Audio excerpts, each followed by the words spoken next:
Company. That's how I'm introduced.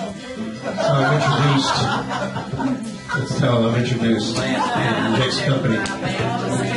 But thanks everybody for coming. And we're going to do this short little thing, and then we'll go back to, socializing and such. And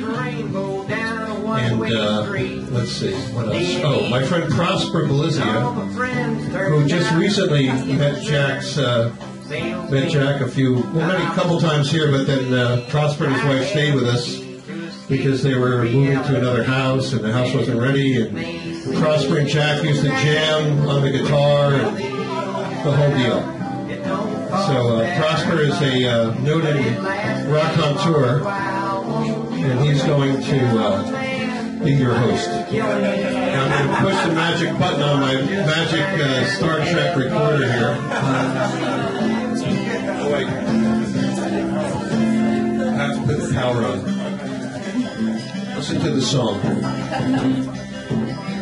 Well, I sat down in the closet and walk and listen to this recording. Now we're going to start. Well done.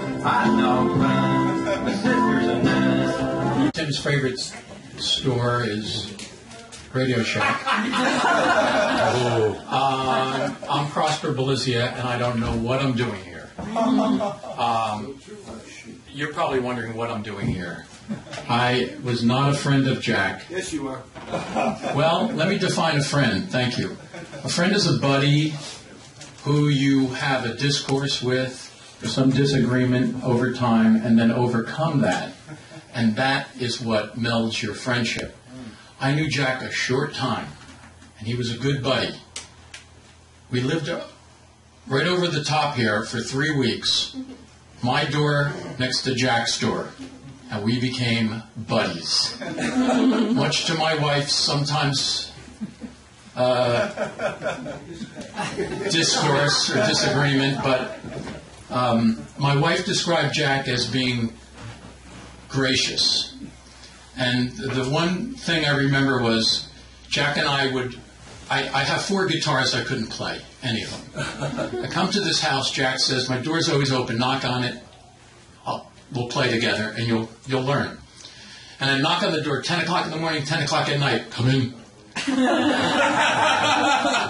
And there'd be Jack sitting in the dark watching ESPN or something. Come in, sit down, start playing, and after a while, maybe 30, 40, 50 minutes, Jack would say, okay, that's enough. That wasn't very good. But he was gracious, and there's the truthfulness in that graciousness. We would often imbibe, without threatening my law degree here, my law license. I'll put it to you this way. Many of you do not know that Jack and I took a trip to Colorado after everything was legalized there.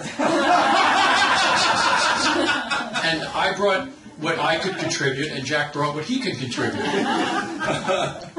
And what I could contribute was something that that I brought that when we were done with it, Jack said to me, I said, what do you think, Jack? And it was not very good stuff. And he said to me, Prosper, it's good, but, maybe bake it into something, give it away as a gift.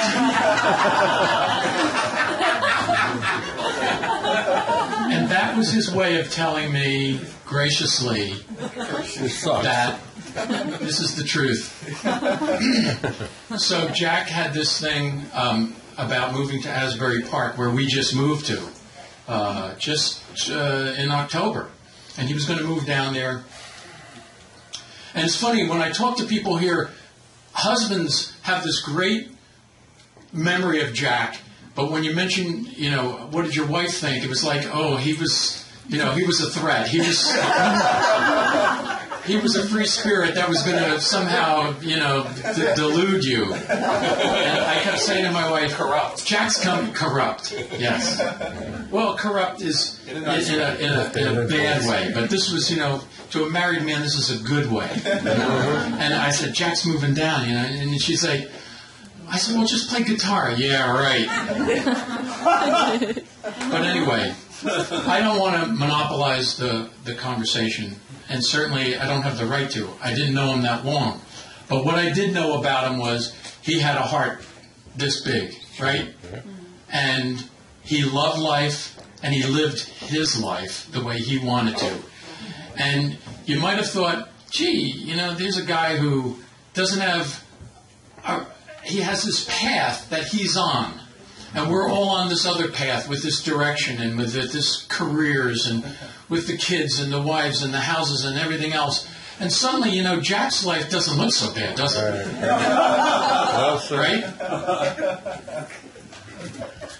Last Saturday I got the call, and